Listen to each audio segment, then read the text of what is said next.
On Monday night, the Chiefs beat the Bills 26-17. And I don't have a ton to say about this game. I think that this is a game that will be easy to forget because it was a Monday night game. It was wet. It was sloppy. It was messy at times.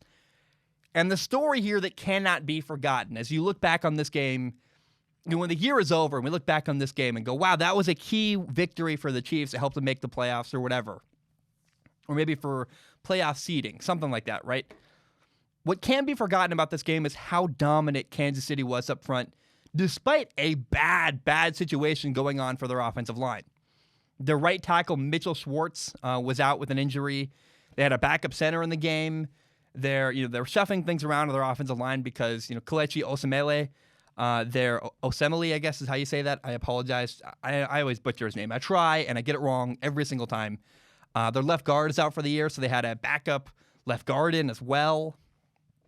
Basically, Kansas City had 3 backups on the offensive line, and yet they still dominated up front. They ran the ball incredibly well. Clyde Edwards-Helaire ran for 161 yards rushing.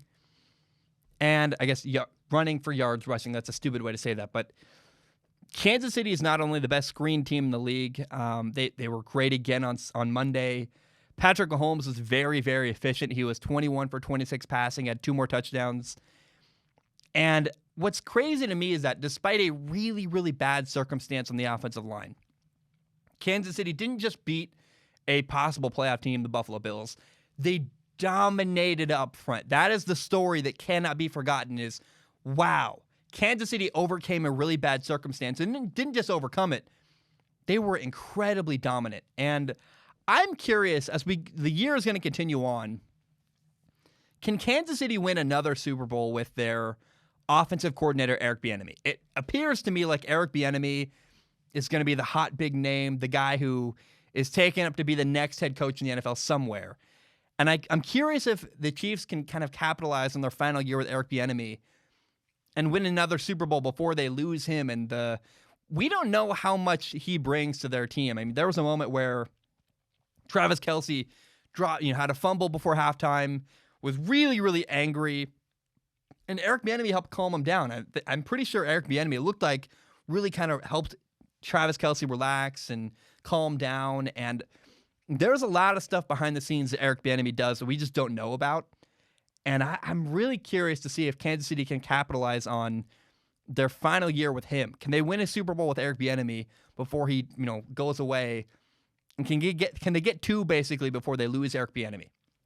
Now, the Bills were not good. The Buffalo Bills, this is 2 weeks in a row now where they just look like a mess. They look very, very bad.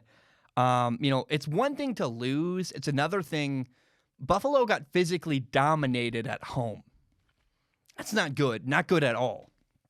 And 2 weeks from now, on November 1st, we have the Patriots at the Buffalo Bills. And I'm really, really curious. Between that, Buffalo has a game against the Jets to clean things up and to figure things out. But Buffalo's got to get things figured out very, very quickly, or else they're going to get embarrassed by the Patriots on November 1st. And I'm telling you, 2 weeks in a row, Buffalo's looked really, really bad. They have to bounce back next week and, learn and clean things up next week for the Jets. And then 2 weeks from now, the Patriots, the Bills, they've looked bad 2 weeks in a row. And that cannot happen if you want to be a playoff team. We've been talking about the Bills, I have at least, as a team that could make a deep playoff run.